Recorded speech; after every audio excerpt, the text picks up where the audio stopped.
nakaupong kasama ng mga guro. Kahanga-hanga siyang mag-usap. Kanino anak ang batang ito? Siya'y taga Nazareth. Kasama po namin siya. Ipagpaumanhin po ninyo. Ang lahat na nakarinig ay namangha sa kanya.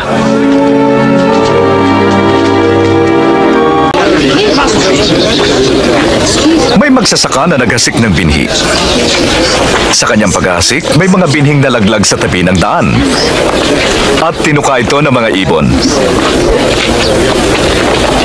May mga nalaglag sa batuhan. At nang sumibol, natuyo agad dahil sa kawalan ng tubig.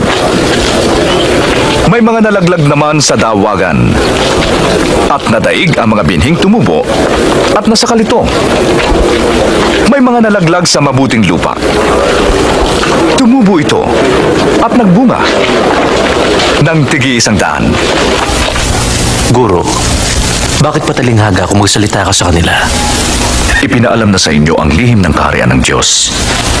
Ngunit sa iba'y ang talinghaga lamang para tumingin man di sila makakita at makinig may di makaunawa.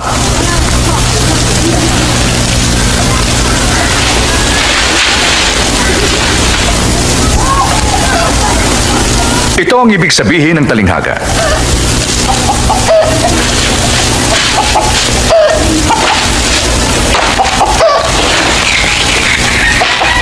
Ang binhi ay ang salita ng Diyos.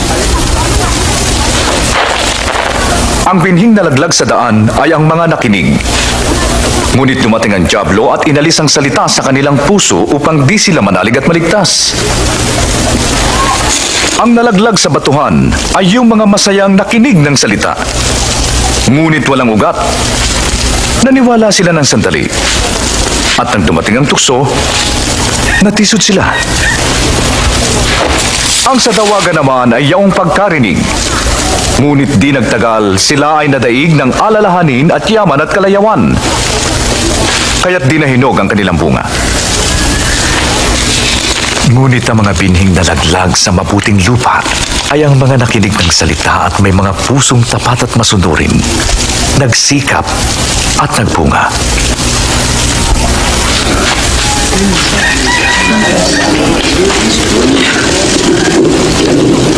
Walang ilaw na tinatakpan ng banga o nasa ilalim ng kama. Sa halip ay nasa lalagyan upang makita ng sinumang papasok ang ilaw. Sapagkat walang natatago na di mahahayag, walang lihim na di mabubunyag.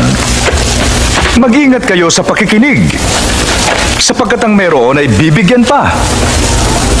At ang wala ay aalisan pati ang kaunting inaakala niyang kanya.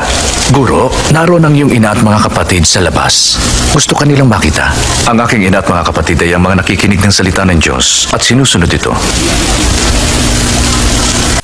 Ngayong nakasumpong ka ng mabuti, huwag kang magpatumpik-tumpik, huwag kang magpa-delay-delay, huwag kang magpabukas-bukas. Pagkakasumpong mo ng mabuti, gawin mo agad.